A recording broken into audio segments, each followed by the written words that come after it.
Eu não consigo pegar o meu filho no colo e o culpado é você. Hoje nós vamos falar um pouquinho sobre acidente de trabalho relacionado ao AVC, acidente vascular cerebral, ou AVE, ou o famoso derrame. Mas espera aí, o derrame é acidente do trabalho?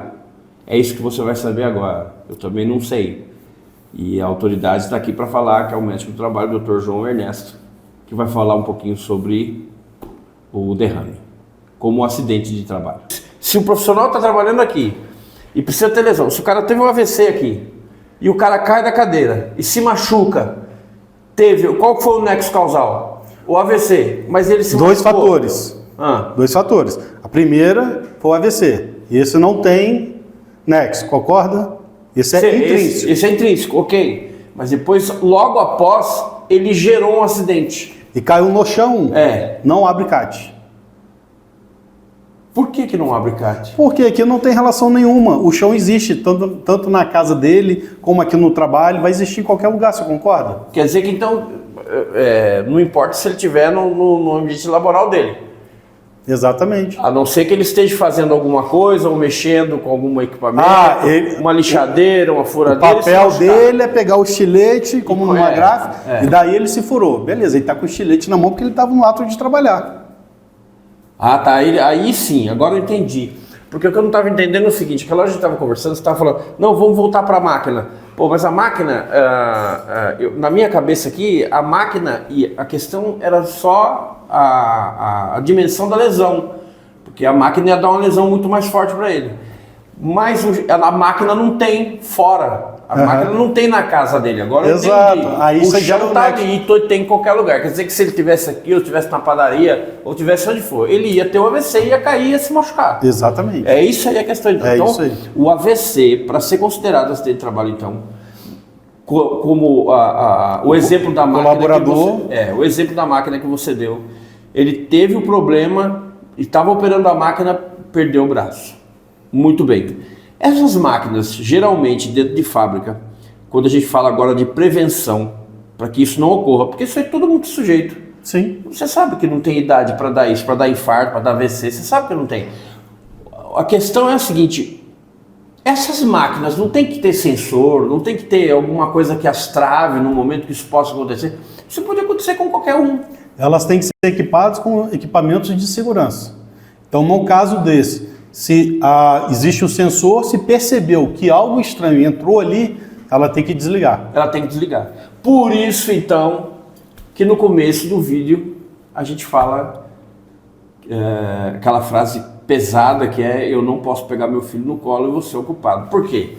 Porque esse tipo de coisa, João, esses sensores, ao meu ver, eles precisam ser vistos e revistos todos os dias e testados todos os dias, porque pode realmente acontecer. E não só, a gente está falando de perder braço, mas pode acontecer acidentes fatais.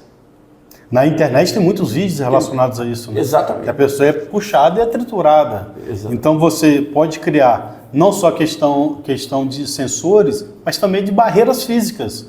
Para que não passe, por exemplo, se é uma máquina de cortar papel, para que aquela parte onde entra o papel está totalmente aberta? Deixa só onde passa o papel. Ninguém consegue acessar. São ações pequenas que podem evitar que aquele tipo de acidente continue. Evitar um caso desse de um trabalhador não poder mais pegar o filho no colo. Eu vou aproveitar e vou trazer um caso que aconteceu numa empresa aqui. E isso aí já tem mais ou menos uns 10 anos eu trabalhava lá. A esteira de celulose, que vai jogando as placas, ela roda, só que quando para o turno, e o turno que entra limpa, tira a sujeira. Só que para fazer essa limpeza, pega 2 cones e calça essa esteira. Ele tem que calçar a esteira, porque a esteira pode girar. E ele tem que enfiar o braço lá dentro para mexer, para tirar. Se essa esteira gira, tira o braço dele. Nesse dia, ele não colocou esses cones. Imagina o que aconteceu? Perdeu o braço. Perdeu o braço. Aí eu falo para você, ali não precisava ter um sensor, não precisava ter alguém cuidando. Tá, tudo bem, ele foi negligente porque tinha um procedimento que foi montado e ele precisava fazer aquele procedimento. Ele não fez aquele procedimento e perdeu o braço numa máquina dessa daí. E quantos outros acidentes que a gente vê, como por exemplo os sensores, né? Voltando aos sensores, voltando à orientação, a procedimentos que podem ser feitos e treinamentos que podem ser feitos, que pode evitar um acidente desse. Né? Eu não estou saindo fora do assunto, o assunto era o AVC, e que eu particularmente tinha uma ideia completamente diferente. Eu achava que a pessoa que tivesse um AVC e caísse e se machucasse gerava, e não é. Mas é mais específico, né, como você explicou aí. Então, João, eu acho que dentro do contexto do que a gente falou no começo, que eu não posso pegar meu filho no colo, é a prevenção. A prevenção é o mais importante isso aí. E não só a prevenção de sensores na máquina, mas a prevenção, porque o AVC pode vir por tabagismo, não é isso? Obesidade, alcoolismo e outras coisas. Então, malformações. Exatamente. E você fazendo essas orientações, dando essas ações, esses planos de ações, você consegue diminuir o risco de um AVC. Não que isso não ocorra. Sim. Vai ocorrer, mas você consegue diminuir, não é isso? Consegue diminuir. E por isso que a gente fala muito que é importante ter um PCMSO eficaz e que os exames ocupacionais, admissionais, periódicos, retorno ao trabalho, sejam feitos de formas adequadas. E que o empresário entenda quando o médico virar e falar assim, não, calma aí, que esse aqui eu preciso ter um pouco mais de cuidado, preciso encaminhar para um especialista, eu preciso que ele se trate melhor para realmente evitar casos como esse. E agora você falou um negócio, é verdade. Para isso que existe os exames, os programas. E são obrigatórios pela legislação. Para muita gente isso é só um documento, e não é, né? Não é. Isso aí é para você... para dar segurança ao trabalhador. Hoje eu falei uma palavra... assim como o empresário, né? Hoje eu falei uma palavra num treinamento e não era promover a saúde, é preservar a saúde.